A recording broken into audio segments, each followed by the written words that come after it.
want to help you guys get to that 30 knot barrier and really push your wing foiling speed. A massive part of this is a key concept that I've found recently by trying a few different styles of foils. I really thought that speed would come from the most efficient and small surface area foil. I've been kind of wrong by that assumption. So I wanted to share these learnings with you so you can get closer to hitting that 30 knot mark and really pushing your pace on the foil. If you're not someone that's chasing those ridiculous 30 knot plus speeds, then this will still apply to you because it's gonna help you be more efficient with your foils and also help you choose what style of foil you wanna get next, or reinforce that you've got the right gear already and you don't actually need to change. I don't know about you, but if you have ever seen footage of yourself foiling, you'll feel like someone's edited the footage or tried to make you look bad, because you'll quickly realize that you're not foiling as high as you thought you were. When you're on the water and you're up on the foil, you feel like you're like absolutely flying along and everything's just going perfectly, but you'll notice that there's probably this much mast in the water, and then you'll question why you're going slow. But you've got this much mast in the water, which means your foil is this far below the water. The biggest secret to speed that I can share with you is getting that foil as close to the surface as you can whilst being stable. And that's where the big learning has come in for me. I had the opportunity to test out the Eagle X, the F1 Momentum. I've been riding the Skate. I've worked my way from 1,400 square centimeter foils when I was learning, all the way down to 550 square centimeter foils with, narrow span, to things with super wide spans. And the nuance that I found is just because your foil is higher aspect ratio doesn't mean it's going to be faster than something that's smaller aspect ratio.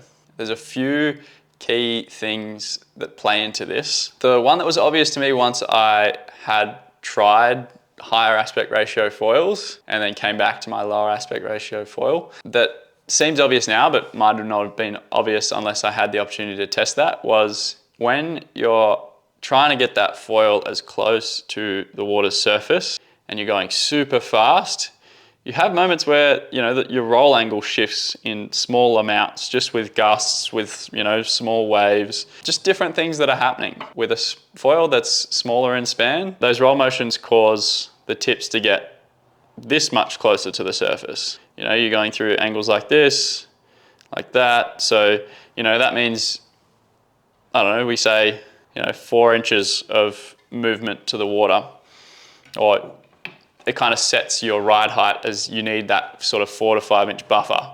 You get something that's spanny and you go through that same roll angle, you're going through motions that are 8, 10, 12 inches. So that changes how much buffer you need as you're trying to get as much height out of that foil to go as fast as possible to reduce as much drag as possible. And that's where that relationship between stability and speed is super important.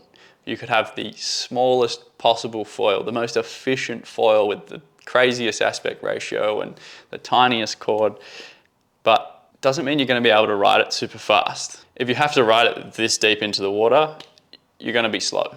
I personally have found that my top speeds have come from the Skate, and I had similar-ish speeds from the Eagle X and the Eagle, but the Skate has always been the speedy foil for me, I guess, is the way to put it.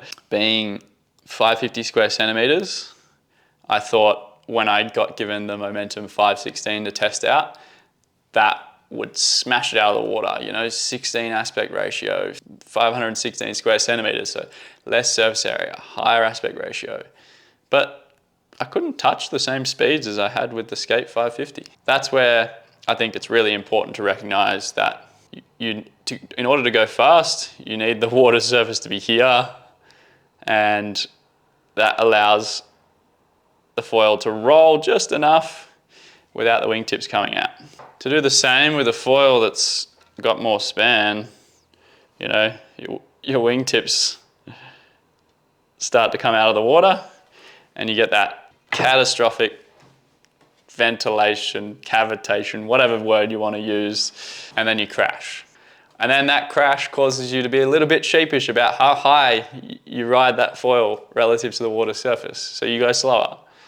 Whereas skate, the less times you crash, the more you feel like you can push the foil, the closer to the water surface you go and the faster you go. So it doesn't mean high aspect ratio foils are bad, it just means that if you have a goal to go fast, there's definitely a sweet spot in span that's, to me, smaller than what I expected. So if you're trying to set a speed PB, then consider the span of your foil when choosing what you want to use next. That's my experience with different foils and trying to go fast. Feel free to let me know about yours in the comments below.